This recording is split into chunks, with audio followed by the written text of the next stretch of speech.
এইরকম খুব কমই হয়। এই সবগুলো ক্যামেরা না থাকলে আমি এখন আরো সুন্দর কিছু কথা বলতে পারতাম, যা আয়োজকদের বিপক্ষে যেত কিন্তু আয়োজকদের কল্যাণে আসতো। কিন্তু ও তো এগুলো সব মুসলমানের ইজ্জত নিলামে তুলে দেবে শুধু নোংরা গান বাজনার জুয়ার অ্যাড দেখে টাকা কামানোর নেশায়। মানে এই যে যারা এখানে ইউটিউবে রেকর্ড করে বা ফেসবুকে, ও তো ইনকাম করে ওর ইসলামিক ভিডিওর মধ্যে জুয়া খেলার অ্যাড দেখায়, গান বাজনা বাদ্যযন্ত্র দেখায়, এগুলো দিয়ে ও অ্যাড করে। আপনি কি মনে করেন এদেশে ঘুষখোর আর সুদখোর চেয়ে নোংরা উপার্জন হচ্ছে মনিটাইজেশন বা অ্যাডসেন্স এর উপার্জন? কারণ আপনি দেশে 1 টাকা ঘুষখোর পাবেন না যে 1 টাকা খায়, 1 পয়সা সুদখোর পাবেন না আপনি। কিন্তু ওরা যে উপার্জন করে মানুষকে গান বাজনা জুয়ার অ্যাড দেখিয়ে, তা 1 পয়সা যেটা কম হয় একজন মানুষকে জুয়া অথবা অশ্লীলতা দেখিয়ে 1 পয়সা কম ইনকাম হয়। একজন মানুষের সাথে গুনাহের, একজন মানুষের গুনাহের অংশীদার হয়েছে বিনিময়ে বাংলা টাকা 1 পয়সা সে কম পায়। সে যদি 20,000 টাকা কামায়, আপনি আস্থা রাখেন সে কোন গান বাজনা অথবা অশ্লীল মহিলা অথবা জুয়া যেটাই হোক বাদ্যযন্ত্র, মিনিমাম সে 2-5 লাখ মানুষকে এটা দেখার উপর তারপর সে 20,000 টাকা কামায়। ওই যে কনসার্টের নর্তকী নাচে তার চাইতে তার বাজে অবস্থা সে এখন উপলব্ধি করে নাই। কারণ ওই মহিলা নাচে 1 লাখ টাকার বিনিময়ে 2,000, 5,000, 10,000 মানুষ তার জায়গায় দেখে। এরপরে ওটা সে রেকর্ড করে ইন্টারনেটে ছাড়ে, 20 লাখ, 50 লাখ, 1 কোটি মানুষকে দেখে, সে কামায় 1 লাখ টাকা।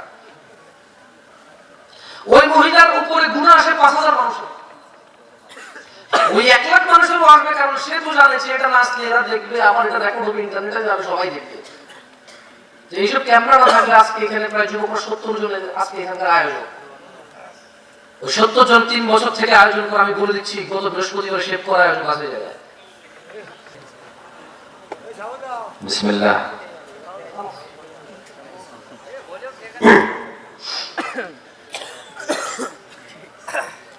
এখানে এইসহ 3 বার আপনারা অনেকেই এসেছেন, কেউ আবার প্রথম এসেছেন। আয়োজকরা ওয়াজ মাহফিলের আয়োজন করে যাতে এলাকার মানুষ আল্লাহকে ভয় করে, আল্লাহকে মেনে চলে, তাই তো? অনেকাংশে দেখা যায় আয়োজক নিজেই অনেক বিষয়ে আল্লাহকে ভয় করে না।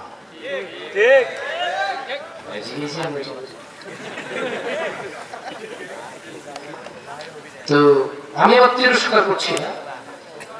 বর্তমানে ওয়াজ মাহফিলের আয়োজক আর মসজিদের সভাপতির অবস্থা প্রায় সমান।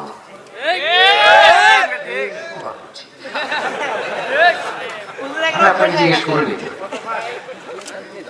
তারপর মসজিদের জুমার নামাজের মুসল্লির যে অবস্থা, নামাজের প্রতি যার যে ভালোবাসা, মাহফিলে উপস্থিত হওয়া জনতারও ইসলামের প্রতি অতটুকুই ভালোবাসা। ওদিকে ও সপ্তাহে 1 বার সালাত আদায় করতে আসে, এইদিকে এ বছরে 1 বার ওয়াজ শুনতে আসে।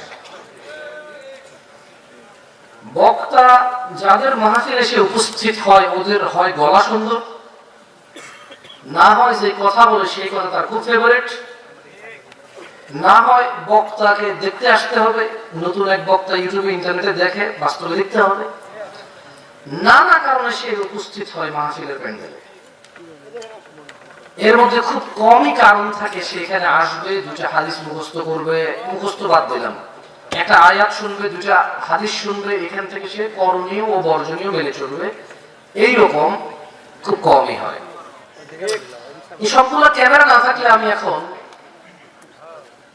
আরো সুন্দর কিছু কথা বলতে পারতাম, যা আয়োজকদের বিপক্ষে যেত কিন্তু আয়োজকদের কল্যাণে আসতো। কিন্তু ও তো এগুলো সব মুসলমানের ইজ্জত নিলামে তুলে দেবে শুধু নোংরা গান বাজনার জুয়ার অ্যাড দেখে টাকা কামানোর নেশায়। মানে এই যে যারা এখানে ইউটিউবে রেকর্ড করে বা ফেসবুকে, ও তো ইনকাম করে ওর ইসলামিক ভিডিওর মধ্যে জুয়া খেলার অ্যাড দেখায়, গান বাজনা বাদ্যযন্ত্র দেখায়, এগুলো দিয়ে ও অ্যাড করে। আপনি কি মনে করেন এদেশে ঘুষখোর আর সুদখোর চেয়ে নোংরা উপার্জন হচ্ছে মনিটাইজেশন বা অ্যাডসেন্স এর উপার্জন? কারণ আপনি দেশে 1 টাকা ঘুষখোর পাবেন না যে 1 টাকা খায়, 1 পয়সা সুদখোর পাবেন না আপনি। কিন্তু ওরা যে উপার্জন করে মানুষকে গান বাজনা জুয়ার অ্যাড দেখিয়ে, তা 1 পয়সা যেটা কম হয় একজন মানুষকে জুয়া অথবা অশ্লীলতা দেখিয়ে 1 পয়সা কম ইনকাম হয়। একজন মানুষের গুনাহের অংশীদার হয় বিনিময়ে বাংলা টাকা 1 পয়সা সে কম পায়। সে যদি 20,000 টাকা কামায়, আপনি আস্থা রাখেন সে কোন গান বাজনা অথবা অশ্লীল মহিলা অথবা জুয়া যেটাই হোক বাদ্যযন্ত্র, মিনিমাম সে 2-5 লাখ মানুষকে এটা দেখার উপর তারপর সে 20,000 টাকা কামায়। ওই যে কনসার্টের নর্তকী নাচে, তার চাইতে তার বাজে অবস্থা সে এখনো উপলব্ধি করে নাই। কারণ ওই মহিলা নাচে 1 লাখ টাকার বিনিময়ে 2,000, 5,000, 10,000 মানুষ তারা যায় দেখে। এরপরে ওটা সে রেকর্ড করে ইন্টারনেটে ছাড়ে, 20 লাখ, 50 লাখ, 1 কোটি মানুষকে দেখে, সে কামায় 1 লাখ টাকা। ওই মহিলার উপরে গুনাহ আসে 5,000 মানুষের। ওই 1 লাখ মানুষেরও আসবে, কারণ সে তো জানে যে এটা নাচলে এরা দেখবে, আমার এটা রেকর্ড হবে, ইন্টারনেটে যাবে, সবাই দেখবে। তো এইসব ক্যামেরা না থাকলে আজকে এখানে প্রায় যুবকরা 70 জনের আজকে এখানকার আয়োজন। ওই 70 জন 3 বছর থেকে আয়োজন করে, আমি বলে দিচ্ছি গত বৃহস্পতিবার শেভ করা আয়োজন বাজে যায়। হাসেন কেন? আপনি নিজে মনে করেন এই বড় গাড়ি আপনাদের, আপনি এমন ভাবে হাঁটতেছেন মনে হয় আপনি সেই করে দাড়ি কাটছেন আল্লাহর ভয়, রাসূলের সুন্নতের ভালোবাসায়, আপনার মনে নেই লাস্ট করে দাড়ি কাটছেন। আপনি তো এমন ভাবে হাঁটছেন, আমি তো হাসার কিছু বলি। আমি বলতে চাচ্ছি এই ক্যামেরাগুলো না থাকলে হয়তো আমি তখন 70 জন এখানে দাঁড় করাইতাম, কিন্তু এই তো ওদের ইজ্জত নিলামে তুলে দেবে। মুসলমানের ইজ্জতের কোনো দাম নাই এখানে। এখন কেউ যদি কারো যদি লুঙ্গিটা খুলে যায় ভুলে, আপনি বিলিভ করেন ওয়াজ না ছেড়ে ওটাকে রেকর্ড করে ইন্টারনেটে ছাড়বে ভিউর জন্য। আর ওটা তো বেশি লোকে দেখবে, ওর অ্যাডভার্টাইজে বেশি টাকা ইনকাম হবে, ওর তো কোনো মানে। আমি এরকম বহু ইসলামিক চ্যানেল যেগুলো আপনারা দেখেন, একবারে হিন্দু আমি দেখছি, বুঝেন নাই, চাকরি করে, মানে ও ছেলে ভালো এডিট করে, ভালো রেকর্ডিং স্কিল ভালো, এডিটিং স্কিল ভালো, কিন্তু চ্যানেলটা হচ্ছে ইসলামিক। হিন্দু আসে বাজার করতে, এখন দিন প্রচার করতে আসে নাকি রেকর্ড করে ইন্টারনেটে টাকা কামানোর জন্য আসে? আল্লাহকে তাকে কেমন দোয়া করে, ও যদি হিদায়াত পেয়ে যায়, এদের ওয়াজে আলহামদুলিল্লাহ মানুষের উপকার হচ্ছে না তা না, কিন্তু সে নিজে কোন ভাষা করে চলে যাচ্ছে। আমার এই জায়গায় এখানে কষ্ট লাগে যে এখানে সারাদিন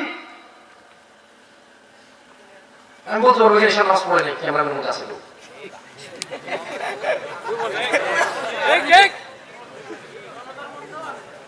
আজকে ওয়াজ চলে কয়টা থেকে? মাইক চালু হয়েছে কবে থেকে? বলবেন গজল টজল গায় না?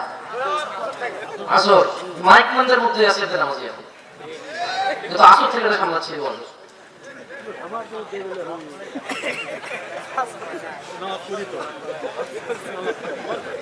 জনগণের টাকা নষ্ট হয়,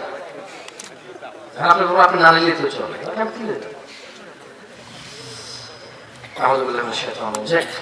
আল্লাহর কাছে দোয়া করি যে উদ্দেশ্যে আমি আসছি দিন প্রচারের, এই উদ্দেশ্যের মধ্যে যদি টাকা পয়সা, শান শৌকত, আত্মমর্যাদা, গৌরব, অহংকার, অহমিকা এবং লোক দেখানো কোনো কিছু থেকে থাকে, ইয়া আল্লাহ আপনি আমাকে ক্ষমা করে দেন।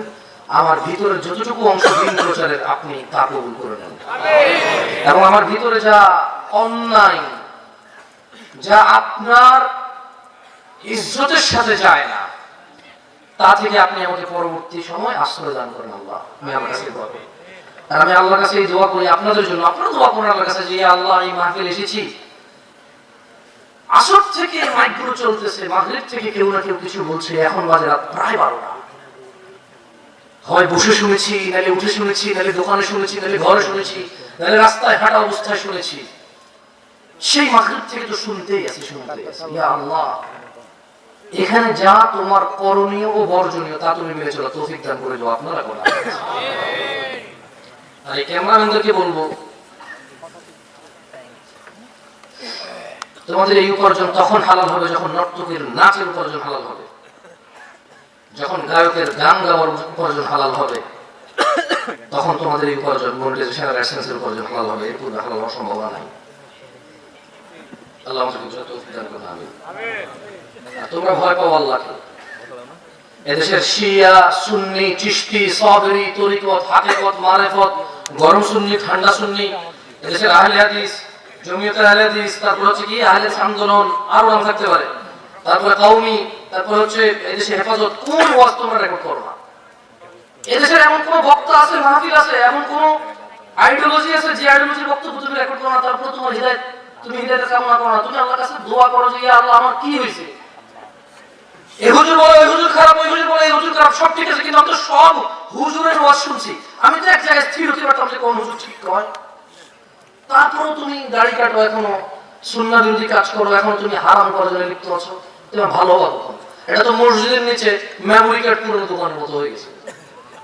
এদেশে দেখেন না মসজিদের নিচে দোকান, গান গান গান লোড করে। এখন 2014 সালে যখন দেশে আসছি, আমি আমার গ্রামে দেখছি, মানে আমার গ্রাম না বলবো, শহরের তো মসজিদগুলো, উপজেলা পর্যায়ে মসজিদগুলোর নিচে দোকান থাকে, বুঝছেন? তো ওখানে ওই গান সিনেমা এগুলো লোড করেছে। 14 সালে কথা বলতেছি, ওরকম দোকান আছে মসজিদের নিচে। আমি চিরবং যেখানে ছিলাম মসজিদের নিচে সেলুন ছিল, সেলুন। কেউ ওটাকে আরাম মনে করে নাই। তো এখন কোন মানুষ দোতলায় মসজিদ, নিচতলায় দোকান, আজান হয়েছে, একামত হয়েছে, নামাজ চলতেছে, নামাজ শেষ হয়েছে, সে দোকানদারি করে, তাহলে ওর হৃদয় আসলে কোথায় হবে? আর তো ও সারাদিন রেকর্ড করে। এর প্রত্যেকটা মাহফিল, এমন কোনো মাহফিল যে পরিমাণ মাসুল দেখতেছি খুব বড় সড়ো মাইকম্যান হবে, টাকা পয়সা কম নেই বলে মনে হয় না। ভালো উন্নত, মানে বিজনেস এটা ভাই হতে পারে, বহু বিয়ে, গায়ে হলুদ টায়ে হলুদ, টাকা পয়সা বহুত কমাইছি বলে। এবং এখন এত পরিমাণ মাইক তার ওর অ্যাভেলেবেল আছে, যে কেউ চায় হয়তো এখানে যে ওরে দিয়ে মাইকটা কাজ, কারণ ওর ক্যাপাসিটি আছে, ডিভাইস আছে অনেক, বিশাল বড় মাহফিল অ্যারেঞ্জ করতে পারবে। টাকা বহুত কামাইছে, কিন্তু প্রতিদিন এই যে ওয়াজ সিজনে গায়ে হলুদ চেয়ে বেশি টাকা হচ্ছে ওয়াজ। এই জন্য গায়ে হলুদ না নিয়ে ওয়াজ দেবে, টাকার জন্য, হৃদয়ের জন্য না। আমরা ঠিক না বলো ঠিক। যাই হোক, আজকে আলোচনা করবো সামান্য সংক্ষেপে। 2 থেকে 3টা হাদিস পড়ার চেষ্টা করবো, 2 থেকে 4টা আয়াত পড়ার চেষ্টা করবো। দেখেন আপনার যদি কাজে না আসে, আমাকে সারা রাত দেখি আপনার কাজ আসবে না। যত লম্বা হবে আমার কথা তত বেতাল হয়ে যাবে, যত অধিক হবে আমার কথা তত তার সারমর্মতা হারাবে, আমার কথা তার ট্র্যাক হারাবে, ধারাবাহিকতা হারাবে। আর যত ছোট হবে কথা তত জরুরি জরুরি কথা বলে চলে যাবো, এমন কিছু বলতে পারবো না যেটা আপনি শোনেন নাই। লক্ষ্মীপুরার মানুষকে আমি এমন কিছু শোনাইতে পারবো না যেটা আপনি জীবনেও শোনেন নাই ইসলামের। আপনি সবই শুনেছেন। জেনা করা কি, মদ খাওয়া কি, সবাই জবাব দিয়ে। সুদ খাওয়া, গালিগালাজ, মারামারি, আমি কিসের ওয়াজ করবো বলে? নামাজ ত্যাগ করা, সিগারেট খাওয়া, বাবা মায়ের মনে কষ্ট দেওয়া, ওই যে রাজনীতি করে গরিবের চাইল্ডের কার্ড খেয়ে ফেলা, আরেকজন বেশি গরিব আছে, নিজের আত্মীয় স্বজন একটু কম, তাকে প্রাধান্য দেওয়া, আপনাকে কিসের ওয়াজ করবো? আপনি বলেন কি এমন বলতে পারবো যেটা আপনি আগে শোনেন না? দাড়ি কাটা, মিথ্যা কথা বলা, বলেন আমি কি ওয়াজ করবো যেটা আপনি আগে শুনেন? এখন শুধু মানার পালা। এখন কি 3 বছর লাগাতার ওয়াজ হয়েছে, আর দরকার নাই। এখন মানার সময়। কিসের সময়? জানা হয়ে গেছে অনেক। দাড়ি কাটা হারাম, সুদ খাওয়া হারাম, ঘুষ খাওয়া হারাম, জেনা করা হারাম, মিথ্যা বলা হারাম, বাপমায়ের সাথে বেয়াদবি করা হারাম, হারাম উপার্জন করা হারাম, ধোঁকাবাজি করা হারাম, সবই তো জানা হয়ে গেছে। এখন মানার সময়। দাড়ি কাটা হারাম, টাকুর নিচে প্যান্ট পরা হারাম, বাম হাতে খাওয়া হারাম, সবই তো জানা হয়ে গেছে। এখন মানার সময়। এখন মানার সময়। ফজরের ইশায় মুনাফিক যেতে পারে না। মুসলমান আর অমুসলমানের মধ্যে পার্থক্য হচ্ছে সালাত, সবই তো জানা হয়েছে। এখন মানার সময়। গুনাহ করে, জিনা করে, শিরক করে, কুফরি করে পাপিষ্ঠ হয়ে মারা গেলে প্রশ্নে ফেল হব, পুলসিরাত ফেল হব, জাহান্নামে যাব, সবই তো জানা হয়েছে। এখন মানার সময়। প্রত্যেকটা খারাপ কাজ থেকে বিরত হয়ে আল্লাহ সন্তুষ্ট হয় এমন কাজ করে যদি পৃথিবী ত্যাগ করতে পারি, মাওয়াহিদ হয়ে, সুন্নি হয়ে, জান্নাত হবেই হবে, এটা জানা হয়ে গেছে। এখন ওই কর্ম করে জান্নাতের উদ্দেশ্যে গমন করার সময়, ওয়াজের সময়। আর কত ওয়াজ? আসরের পর থেকে শুরু হয়নি রাত 1টা। ফকির মিসকিন যে ভিক্ষা করে তার থেকে পর্যন্ত টাকা নিয়ে আপনি নিয়ে আসেন ওয়াজ করাতে। এদেশের বেশি ওয়াজ, আমি ওয়াজ এরা লিখে দিল ওয়াজের মধ্যে বলছি, ভাই বিশ্বাস কর যেদিন মেজাজটা খারাপ হবে কিছু বলি না, জলে বাস করে কুমিরের সাথে ঝগড়া করা যায় না। তোমার কুমির মনে হয় আমার, কিছু করার নাই। কিছু বলি না, জলে বাস করে কুমিরের সাথে ঝগড়া করা যায় না। এদেশে গত 15 বছর শেখ হাসিনার কোনো দোষ কেউ দেখে নাই, কিন্তু এখন সে নাই, এখন সবাই উত্তর দেয় আরে বেটি নাই, দূর থেকে বিচার করবো কাছে তো নাই। এখন যারা আছে এখন আবার এদের কেউ দূর দেখবে না, আবার যখন এরা পালায় যাবে, চলে যাবে, ধ্বংস হবে, লাঞ্ছিত হবে, অপমানিত হবে, আল্লাহর বদ্ধ হয়, আল্লাহ ধরবে, এদের দোষ তখন দেখবে না। যে আছে তার দোষটা দেখো, তাহলে দেখবে দোষ কমে আসবে, চলে গেলে দোষ দেখে লাভ নাই। আর আরেকটা কথা বলি, এই দেশে চোর বদলায়, চুরি বন্ধ হয় না। আপনি যেই হন না, দলটার নাম নিয়ে বলতে পারবো না কোন চুরি বন্ধ হয়েছে, কোন চাঁদাবাজি বন্ধ হয়েছে, কোন টেন্ডারবাজি বন্ধ হয়েছে। এখন কি ভ্যানওয়ালা হাইওয়ের সামনে ভ্যান নিয়ে দাঁড়ায়, কাউকে চাঁদা দিতে হয় না? এদেশে তো চুরি বন্ধ হবে না, চোর বদলাবে। আপনি যে রাজনীতি করেন এটা চোর বদলানোর রাজনীতি, এটা খুশি হয়ে না যে একটা চোর গেছে ভাগছে, আপনি চোরের রাজনীতি করেন। এই নেতা যত অপরাধ করবে, সব অপরাধের গুণা যত মানুষের নেতা বানাচ্ছে সবার হবে।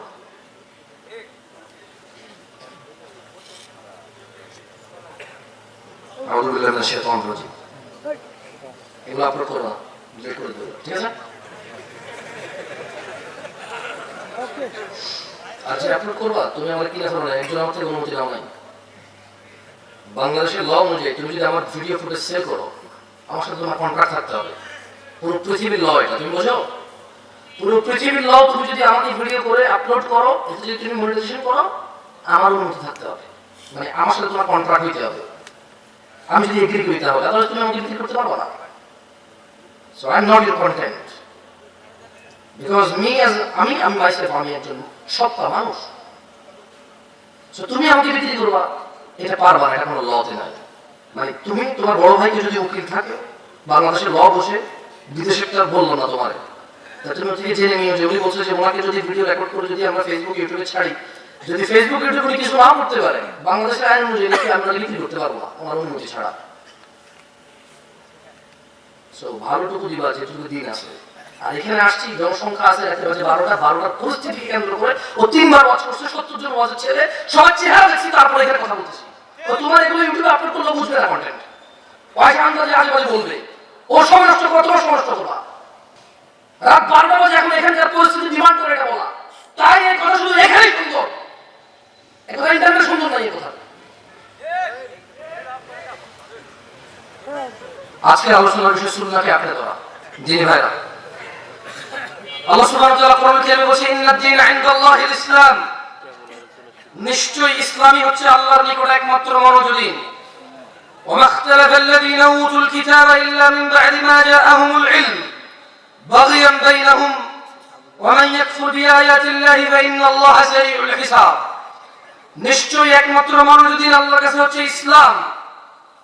আল্লাহ বলেন যাদেরকে কিতাব দেওয়া হয়েছিল তারা কেবল নিজেদের পরস্পরের বিদ্বেষবশত তাদের নিকট ইলম জ্ঞান আসার পরও তারা মতৈক্য ঘটিয়েছিল। প্রবলেম কি কোরআন ও সুন্নাহ নাকি নিজেদের মতৈক্য? কি তারা আল্লাহর আনিত বাণীর কারণে করেছে নাকি নিজেদের বিদ্বেষে করেছে? এই যত দল মত, ঝগড়াঝাটি, ফাসাদ, ফিতনা যা কিছু দেখেন আপনার সামনে ধর্মকে নিয়ে, দ্বীনকে নিয়ে, ইসলামকে নিয়ে, সব কিছু হচ্ছে তাদের নিজেদের কোন্দল, নিজেদের বিদ্বেষ। নিজেদের বিদ্বেষকে তারা সফল করার জন্য সহিহ কোরআন সুন্নাহ আসলে ইগনোর করেছে মানুষের নামে। বলেছে আমি শুনি নাই, তুমি কি শুনছো? আর কেউ শুনে নাই, আমার বাপে শুনে নাই, আমার দাদা শুনে নাই, এত বছর থেকে অমুক হুজুর খতিব ও এত বই লিখেছে, ওনার বাপ দাদা অমুক ছিল, ওনারা তো বলে নাই। নিজেদের বিদ্বেষ বশত তারা দ্বীনকে প্রত্যাখ্যান করেছে। ভাইরা আমার, যদি কেউ সফলতা চায়, উপস্থিত আজকের জনতার মধ্যে যদি আমি সহ জান্নাতে যদি যেতে চাই, যদি চাই নিজের সুবহানাল্লাহ বলাটা আল্লাহ কবুল করুক, আলহামদুলিল্লাহ বলাটা আল্লাহ কবুল করুক, আল্লাহু আকবার বলাটা আল্লাহ কবুল করুক, সালাম দেওয়াটা আল্লাহ কবুল করুক, সালাত আদায় করাটা আল্লাহ কবুল করুক। যদি কেউ চায় তার সমস্ত ভালো কাজ আল্লাহ কবুল করুক, তাহলে তাকে সূরাতুল হাশরের এই আয়াতের কাছে ফিরে আসতেই হবে, যেখানে আল্লাহ তাআলা বলেন ওয়ামা আতাকুমুর রাসূল, রাসূল যা দিয়েছে ফাখুযু, তোমরা তা গ্রহণ করো। ওয়ামা আতাকুমুর রাসূল, দ্বীন হিসেবে, ইবাদত হিসেবে, আল্লাহর বندگی হিসেবে, ওয়ামা আতাকুমুর রাসূল, যা রাসূল দিয়েছে করণীয় হিসেবে, আমাল হিসেবে, আদেশ হিসেবে, ওয়ামা আতাকুমুর রাসূল, যা রাসূল দিয়েছে ফাখুযু, তা গ্রহণ করো। ওয়ামা নাহাকুম আন, রাসূল যা থেকে নিষেধ করেছে ফান্তাহু, তা বর্জন করো। তাই কোন ইবাদত, কোন জিকির, কোন আযকার, কোন আমাল, কোন ইবাদত, কোন বندگی, কোন নেকি করতে হলে রাসূল দিতে হবে, ওখান থেকে নিতে হবে সাল্লাল্লাহু আলাইহি ওয়াসাল্লাম। আল্লাহ আমাদেরকে বুঝার তৌফিক দান করুন। আমি জানি না লক্ষ্মীকুলার মানুষরা আল্লাহর নবী সাল্লাল্লাহু আলাইহি ওয়াসাল্লামের ওহীকে কিভাবে দেখে, কিন্তু আমি আপনাকে একটা হাদিস পড়ে শোনাইতে পারি যে মুসান্নাফ ইবনে আবি শাইবা ওখানে উল্লেখ হয়েছে, এছাড়া আরো বেশ কয়েকটা কিতাবে উল্লেখ হয়েছে। হাদিসের মান হাসান। আমি আপনাকে হাদিসটা পড়ে শোনাইতে পারি। আল্লাহর রাসূলের ওহীকে আপনি কিভাবে নিছেন, কতটুকু ওহী করে গেছে, আপনি কিভাবে নিছেন আমি জানি না, তবে আমি আপনাকে সর্বোচ্চ হাদিসটুকু পড়ে শোনাইতে পারি যেটা আমি পড়েছি। দেখেন আপনার বুঝে আসে কিনা। قال رسول الله صلى الله عليه وسلم, আব্দুল্লাহ ইবনে মাসউদ রাদিয়াল্লাহু আনহু থেকে হাদিসটা বর্ণিত। উনি বলেন যে আল্লাহর নবী সাল্লাল্লাহু আলাইহি ওয়াসাল্লাম বলেছেন, ইন্নাহু লাইসা শাইউন ইউকাররিবুকুম ইলাল জান্নাহ ইল্লা ক্বাদ আমারতুকুম বিহি, ও আমার উম্মতরা, ও আমার উম্মতরা, ইন্নাহু লাইসা শাইউন ইউকাররিবুকুম ইলাল জান্নাহ, এমন কোন কিছু নাই, এমন কোন ইবাদত নাই, এমন কোন আদেশ নাই যা তোমাদেরকে জান্নাতের কাছাকাছি নিয়ে যায়, ইল্লা ক্বাদ আমারতুকুম বিহি, অথচ আমি মুস্তাফা, অথচ আমি মুহাম্মদ ইবনে আব্দুল্লাহ সাল্লাল্লাহু আলাইহি ওয়াসাল্লাম তোমাদেরকে আদেশ করিনি। এমন কোন ইবাদত নেই, এমন কোন ভালো কাজ নাই যেটা জান্নাতের নিকট নিয়ে যায়, অথচ আমি মুহাম্মদ আদেশ করি নাই। ওয়ালাইসা শাইউন ইউকাররিবুকুম ইলান নার, এবং এমন কোন নিষেধ নাই, এমন কোন বর্জনীয় নাই, এমন কোন খারাপ নাই, এমন কোন গুনাহ নাই যা তোমাদের জাহান্নামের কাছে নিয়ে যায়, ইল্লা ক্বাদ নাহাইতুকুম আন, অথচ আমি মুস্তাফা তোমাদের নিষেধ করি নাই। আপনি দিনকে কতটুকু পরিপূর্ণ মনে করেন আমি জানি না। কে কে লাগবে আপনার দিনকে সাব্যস্ত করার জন্য? কি কি প্রবলেম আছে আপনার নিয়ে আসেন, কোরআন ও সুন্নাহর সামনে নিয়ে আসেন, সলভ হবে, সলিউশন হবে।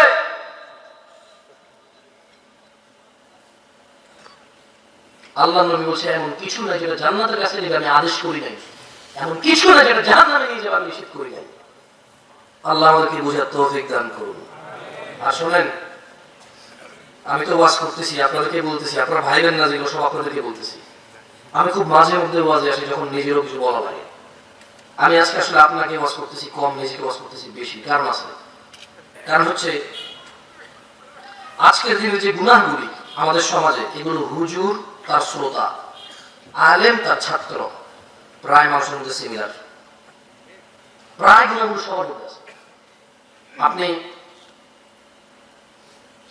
বহু আলেম পাবেন, ওয়াজিম পাবেন, সারাদিন ফেসবুক চালায় পাবেন, সারাদিন গান শোনে পাবেন আপনি। এমন যে নাই নাই তা না, আছে। খালি আপনি গান শোনেন তা না, উনি ওয়াজও করে গান শোনেন, আবার সেই সুরে গজলও বানায়। বুঝছেন না? বুঝেন না? উনি ওয়াজ করে, গান শোনে, গান শুনে সেই সুরে কি বানায়? গজল শোনে। এরপরে নতুন নতুন নায়কের নাম বলবে, নায়িকার নাম বলবে। আপনি শোনেন না, ওর থেকে শুনে আপনি গুগলে সার্চ করতে হবে।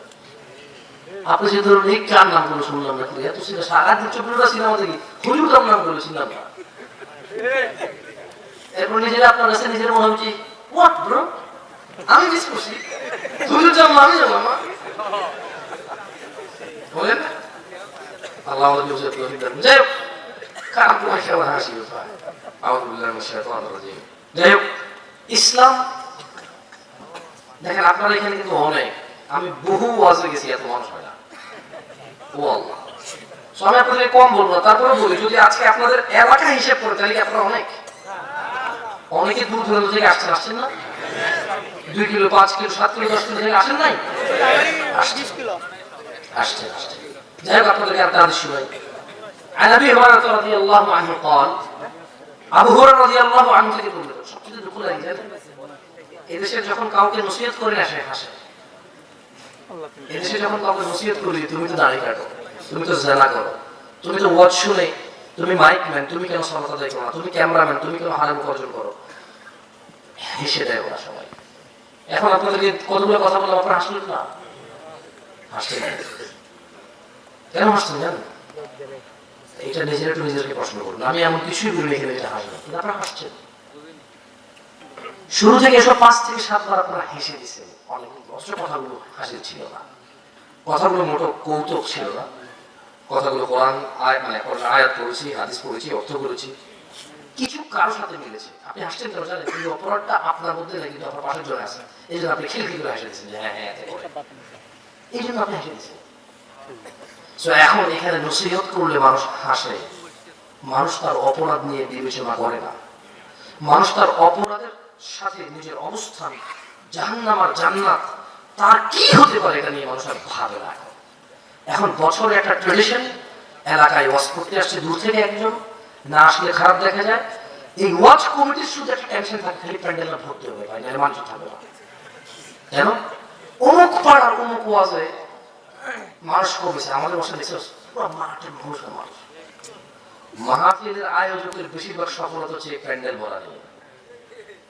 আওয়ামী তো চলে গেছে, আমি কিছু জায়গায় বলেছিলাম কয়েকদিন পরে মমতাজকে নিয়ে আসবে শুধু প্যান্ডেল ভরার জন্য, কারণ মমতাজ আসলে প্যান্ডেল ভরে যাবে। আদারওয়াইজ মাহফিল কমিটির কোনো সাকসেস না যদি প্যান্ডেল না ভরে। মাহফিল কমিটির সাকসেস প্যান্ডেল পরিপূর্ণ করা, শ্রোতার সাকসেস তার পছন্দের হুজুরের সাথে হ্যান্ডশেক করা, ধাক্কাধাক্কি করা, ছবি তোলা। হুজুরের সাকসেস কিতনা মিলা है,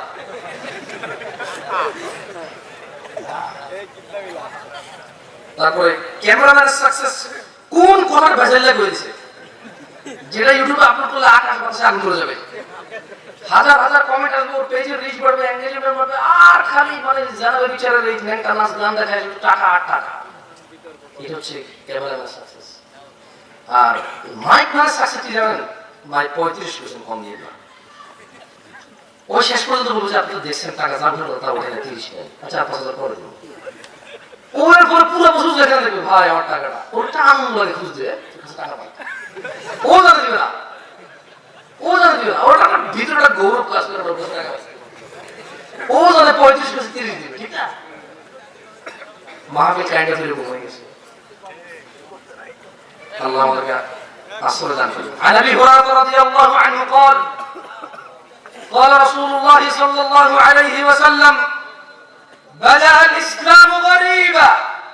ও লক্ষ্মীপুরের মানুষ, আর বেশি কিছু বলবো না, এরপরে সরাব নিয়ে দুটো কথা বলে চলে যাবো ইনশাআল্লাহ। জেনে নাও তোমরা যারা জীবিত আছো, মৃতদের যা নাই তোমাদের তা আছে। মৃত তার গুনাহকে আর নেকিতে পরিবর্তন করতে পারবে না, মৃত তার অপরাধ নিয়ে আর আল্লাহর কাছে ক্ষমা চাইতে পারবে না। ও তোমরা যারা জীবিত আছো, যারা তোমরা, আল্লাহর রাসূল বলছে ইসলামের সূচনা হয়েছে অপরিচিত অবস্থায়। ওয়াসায়াউদু কামা বাদা গরীবা, অচিরেই ইসলাম অপরিচিত হয়ে যাবে। খুব শীঘ্রই, কাছাকাছি, অল্প কিছুতেই ইসলাম আবার অপরিচিত হয়ে যাবে। একটু ইউরোপ আমেরিকায় যাও, চায়না জাপান যাও, জিজ্ঞেস করো না, তারপরে দেখবা শুধু ইসলাম না, ও কোন ধর্মই ছিল না। এমন না যে শুধু ইসলাম ছিল না, কোন ধর্মই ছিল না। বৌদ্ধ চেনে না, খ্রিস্টান চেনে না, ইসলাম চেনে, ও নাস্তিকতাও বোঝে না। বুঝে আসছে না? আসে নাই। ধর্ম কি জিনিস? ধর্ম কি আবার? এই শব্দের রিলিজিয়ন পরিচিত নয় শব্দের সাথে। ধর্ম বহু বছর না, মানে বাংলাদেশে বলে যে হিন্দু ধর্ম, ইসলাম ধর্ম। যদি আমরা বলি যে ধর্ম, আমরা বলি দিন, আমরা কি বলি? দিন ইসলাম, আমরা কি বলি? দিন ইসলাম। পরিচিত না। তো আল্লাহ নবী বলছে যে ইসলাম অপরিচিত অবস্থায় আসছে, ওয়াসায়াউদু কামা গরিবা, এটা আবার অপরিচিত অবস্থায় চলে যাবে দিনী ভাইরা। সুতরাং আমি আপনাদেরকে বলবো, যারা আপনারা এখানে আসছেন, আজকে কারা কারা ঈশার নামাজ পড়ছেন এই কথা বলে যাদেরকে উঠেছি এ পর্যন্ত, যেমন ফলাফল ভালো হয়নি তার আজকে উঠাবো না। ঈশার নামাজ কয়জনে পড়ছেন এই কথা বলে যাদেরকে উঠাইছি এ পর্যন্ত ফলাফল পাই নাই। 95-90% মুসলমানের দেশে ঈশার নামাজ কয়জনে পড়ছেন উঠে দাঁড়ান এ কথা বললে আপনি আস্থা রাখতে পারেন আমার কথার উপরে 10% মানুষ দাঁড়াতে পারে না, 10% মানুষ দাঁড়ায় না। অনেক সময় হুজুর নিজে ঈশা পড়েন, এখন শেষ করে পড়বে, বুঝলেন? হ্যাঁ, খুব তাড়া, হুজুর যাবে পড়ে গেছে, নামে নাই মুসাফির, কি মুসাফির নামে নাই, আস্তে আস্তে আস্তে আস্তে আসলে দুটো অবস্থা থাকে, তো কয়টা অবস্থা থাকে, হয় একটা দেশে খুব তাড়াহুড়া করতেছে চলে যাবে আরেকটা যাওয়ার জন্য, অথবা আরেকটা শেষ করে খুব তাড়াহুড়া করে কোনো রকমে এসে জানে বেচা মাটি ধরছে। হুজুরি তো এখন ঈশা পড়ে না, জানেন? এবার হুজুর ওয়াজ শেষ করে ডাক ভালো করে ওদেরকে আয়োজকদেরকে কি সাবাস এরকম একটা ওয়াজ করছো, মাহফিলের আয়োজনগুলো এরকম করতে হয় যাতে টাকা কম না দেয়, বুঝলেন না? তোমরাই যুবক, তোমরাই সমাজ ছেলে, তোমরাই আগামী ভবিষ্যৎ, শুনে ফেলো, বুঝলেন না? এরপর হয়তো তুমি যে ঠিক আছে হুজুর সঙ্গে ভালো খাতে হয়ে গেছে, কিন্তু বোঝা না যেখান থেকে যাওয়ার পর জীবনে হুজুর কলই দেবে না। হ্যাঁ, এরপরে হুজুর ড্রাইভার বলল যে নমস্কার বলছে সরস্বর এখান থেকে বেরোবে, নামাজ পড়ে নিয়ে গেলাম সমস্যা, বললো যে হুজুর আমরা ওয়াজ করে গেলে এসেই পড়েন নাই, আমরা ওই দিকে যাই পড়বো, আমরা কি করবো ওই দিকে যাই পড়বো, ওই দিকে কি হবে খানাটা খায় বসবাস করে ভালোটা টাকা পায় যদি পারো।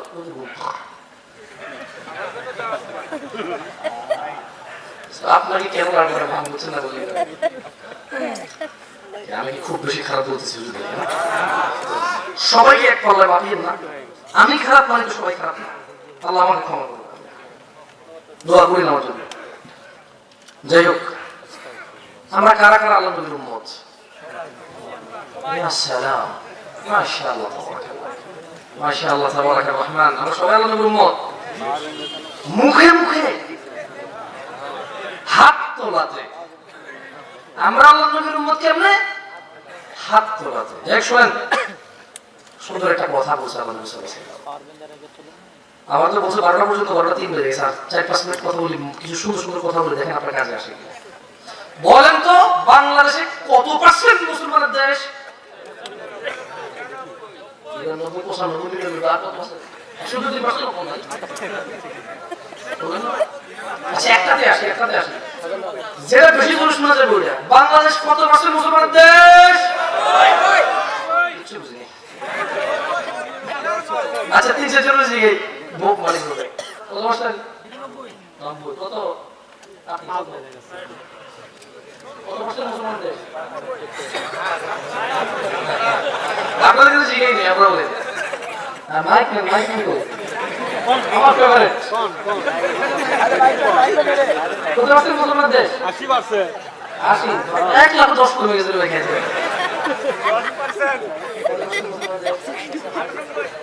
93।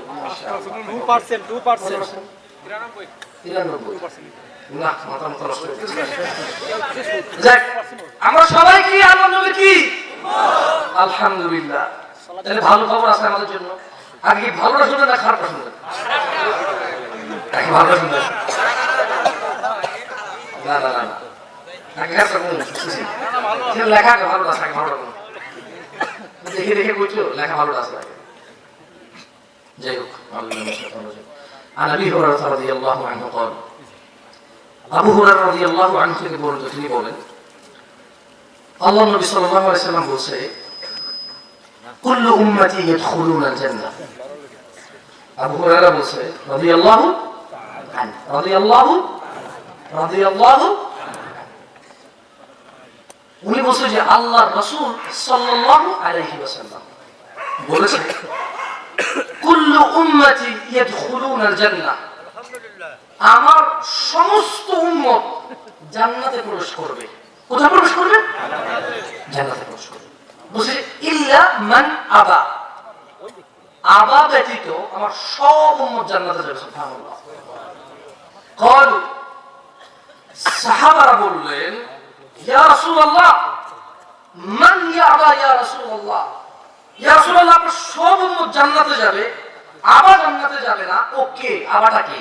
তখন আল্লাহ নবী বললেন যে মান, যে আতাআনি, আমি মুহাম্মদের অনুসরণ করে, সাল্লাল্লাহু আলাইহি ওয়াসাল্লাম, দাখালাল জান্নাহ, যে আমি মুহাম্মদ সাল্লাল্লাহু আলাইহি ওয়াসাল্লামের অনুসরণ করে সে জান্নাতে প্রবেশ করবে।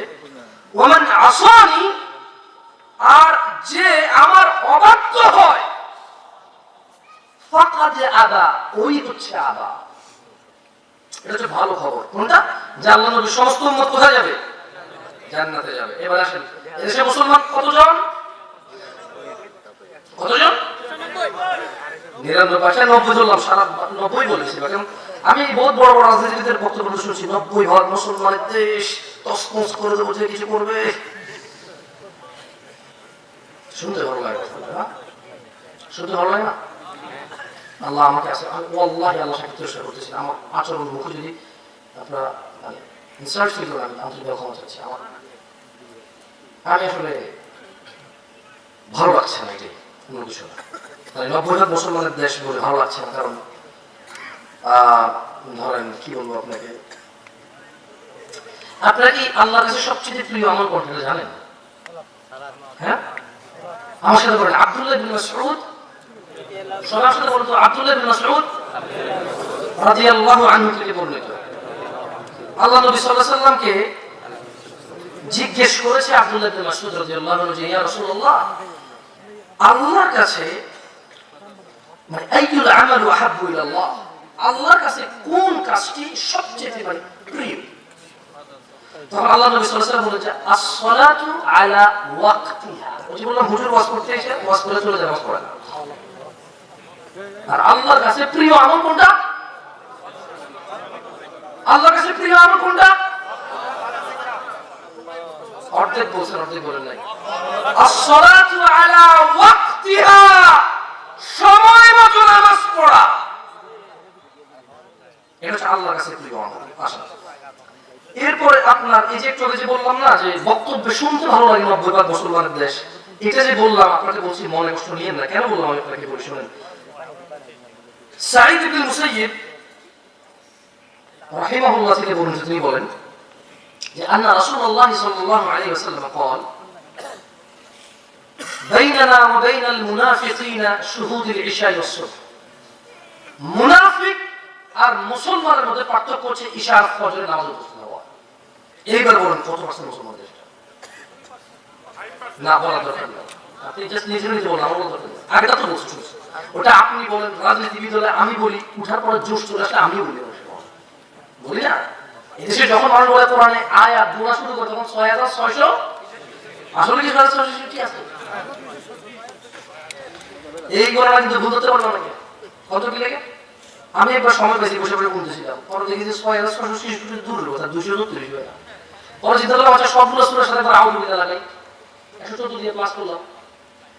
এরপর সব সুরের আগে বিসমিল্লাহ আছে না, তো বিসমিল্লাহ গুলো আয়াত হিসেবে ক্লাস করলাম। দেখলাম যে কোনোভাবে 666 দূরের কথা, 605 হয় না। কিন্তু যত মানুষ বলে কোরআনের আয়াত সংখ্যা বক্তব্য বলে, কতটা বলে বলতো? ওর ওই বক্তব্য যতটা সঠিক, 90% মুসলমানের দেশের বক্তব্য ততটা সঠিক। ওই বক্তা যত বড়, ওর আন্দাজ আর গণনা, কেমন কথা কোনদিন গুণে দেখলো না, কিন্তু 6666 বলতেছে। আজকে 10, 12, 15 বছর থেকে শুনি 6666 আয়াত পড়ে। কোথায় বাকি আয়াতগুলো? কোথায়? 90% মুসলমানের দেশের মানুষ শুনলেন, আজকের দিনের শেষ হাদিস শুনলেন, এরপর একটা আয়াত বলবো, ব্যাস আর একটা কথা বলবো এখানে। বিচার করেন নিজের নিজে, বিচার করেন নিজের ছেলে মেয়ের, বিচার করেন নিজের ছেলে মেয়ের। জাবের রাদিয়াল্লাহু আনহু থেকে বর্ণিত, তিনি বলছেন, ইন্না বাইনার রাজুলি ওয়া বাইনাশ শিরকি ওয়াল কুফরি তারকুস সালাহ। নিশ্চয় শিরক কুফরের মধ্যে পার্থক্য হচ্ছে নামাজ ত্যাগ করা। এইবার নিজে নিজে বলেন, কত ভাগ মুসলমানের দেশ? আপনি কে? আপনি কি? আমি কে? আমি কি? হুজুর কে? হুজুর কি? তার যুবক মুসল্লি কে? মুসল্লি কি? তার সমাজ সেবক কি? তার সমাজ সেবী কি? তার মেয়ের জামাই কে? তার মেয়ের জামাই কি? কে সাথে সেটা মেয়ে বিয়ে দিচ্ছে? ঘরের মেয়ে নিয়ে আসতেছে, তার বউকে আদৌ কি তার ঘরে কোনো মুসলমান আছে? আমি বলি নাই, আমি বলি। জাবের রাদিয়াল্লাহু আনহু থেকে বর্ণিত, আমার সাথে বলেন, ইন্না বাইনার রাজুলি, জোরে বলেন, ইন্না বাইনার রাজুলি, ইন্না বাইনার রাজুলি, ইন্না বাইনার রাজুলি, নিশ্চয়ই একজন ব্যক্তি, একজন ব্যক্তি না, একজন, এই হাদিস এটা বলতেছে, নিশ্চয়ই একজন ব্যক্তি, ওয়াইনা শিরক, বল ওয়াইনা শিরক, এবং শিরক, ওয়াল কুফরি, এবং কুফরি, তারকুস সালাহ, নামাজ ত্যাগ করা। তাহলে একজন ব্যক্তি শিরক আর কুফরের মধ্যে পার্থক্য কি? জোরে বল, পার্থক্য কি? মুশরিক আর কাফেরের মধ্যে পার্থক্য কি? শিরক আর কুফরের মধ্যে পার্থক্য কি? জাবের রাদিয়াল্লাহু আনহু বলেন, আমি দুঃখিত যদি আপনাকে কষ্ট দিয়ে থাকি হাদিসটা পড়ে, আমি এই জন্য আরো দুঃখিত যদি আপনি কোনো এই হাদিস না শুনে থাকেন। আমি আজকে প্রথম বললাম, তাহলে আমি এর জন্য ক্ষমা চাচ্ছি। কেন আপনার গুণা মানতে গেলাম আমি? আই ভেরি সরি, আমি অনেক আন্তরিকভাবে ক্ষমা চাচ্ছি যে আপনি দুদিন থেকে জানতেন সারা জীবন নামাজ না পড়ে মুসলমান থাকা যায়। আমি আপনাকে বললাম যে জাবের রাদিয়াল্লাহু আনহু এরকম বলে নাই, জাবের রাদিয়াল্লাহু আনহু এরকম বলে নাই। তিনি বলছে যে আল্লাহর নবী বলেছে যে শিরক, কুফরি আর ব্যক্তি মানুষের মধ্যে পার্থক্য হচ্ছে নামাজ। অনেক হাদিস আসছে যে সালাত ত্যাগ করে সে কুফরি করলো, যে সালাত ত্যাগ করে সে শিরক করলো, যে সালাত ত্যাগ করে সে মুনাফিক, এরকম অনেক হাদিস আসছে। না, বেশিরভাগ ওয়াইজিন যারা আছে এত শিক্ষিত না। আপনি আপনার মাদ্রাসার যে দাখিল মাদ্রাসা আছে না, এখানে কামেল মাদ্রাসা আছে না, একটু ওনাকে জিজ্ঞেস করবেন যে বুখারীতে বা অন্যান্য হাদিসের বইতে নামাজ ত্যাগের বিধান কি? কি বলবেন? নামাজ ত্যাগের বিধান কি? আসেন, যা হয়েছে হয়েছে। এই মাইকম্যানকে বলবো, এই ক্যামেরাম্যানকে বলবো, আজকে উপস্থিত আপনাদেরকে বলবো এবং আমার নিজেকে বলবো, যা হয়েছে হয়েছে। সূরা ফুরকানের ওই আয়াতের আহ্বানের দিকে আসি আমরা সবাই। যা পড়ি নাই, চলে গেছে দিন, ফিরে আসবে না।